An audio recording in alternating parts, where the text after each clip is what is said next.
Perkenalkan, nama saya Agnes Triningsih dari kelas 1HB01 dengan NPM 20721002. Di sini saya akan menjelaskan mengenai pewarisan sifat.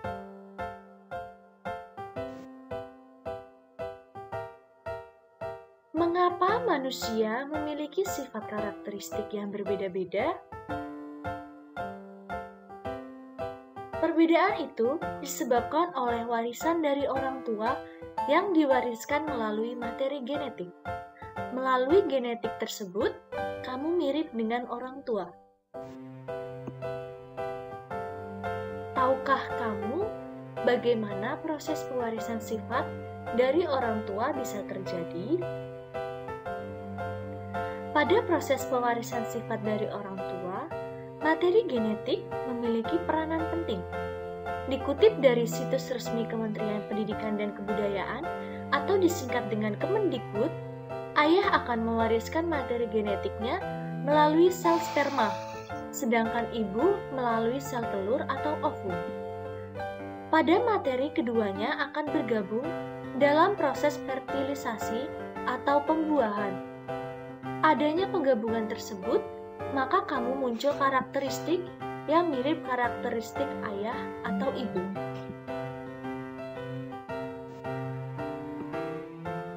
Tahukah kamu apa itu materi genetik? Molekul yang berperan sebagai materi genetik adalah asam nukleat, yaitu DNA dan RNA. Pada DNA terdapat instruksi yang mempengaruhi sifat atau yang menentukan karakteristik setiap makhluk hidup. DNA itu letaknya di dalam sel. DNA merupakan untaian yang sangat panjang dan tersusun di dalam inti sel yang kecil.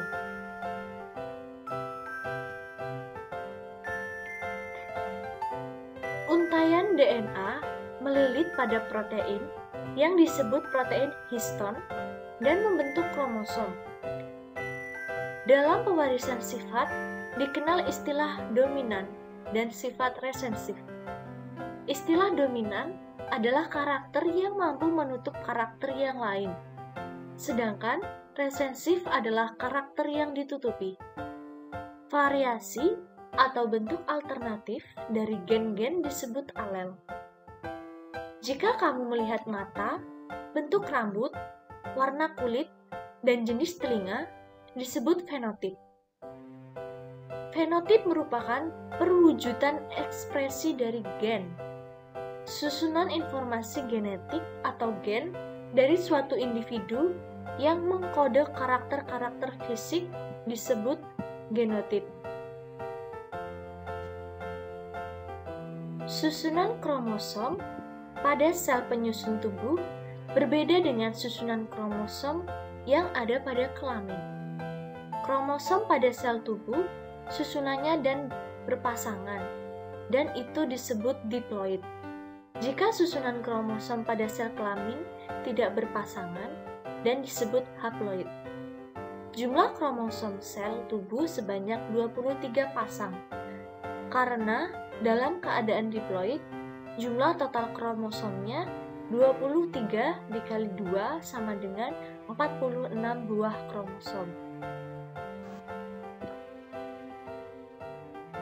Kromosom nomor 1 sampai nomor 22 disebut autosom atau kromosom tubuh. Sedangkan kromosom nomor 23 disebut gonosom atau kromosom kelamin. Kromosom nomor 23 atau gonosom inilah yang membedakan kalian laki-laki atau perempuan.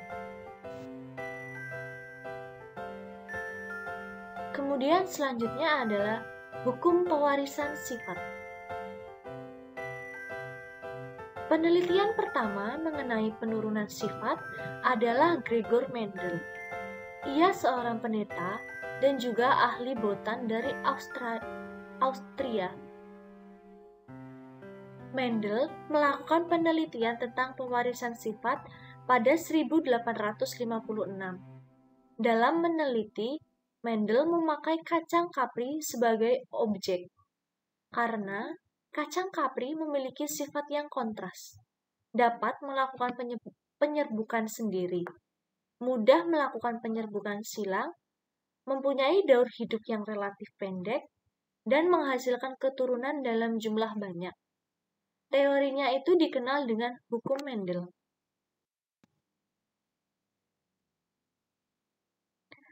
Pada teori tersebut, ada dua, yakni hukum Mendel 1 dan hukum Mendel 2.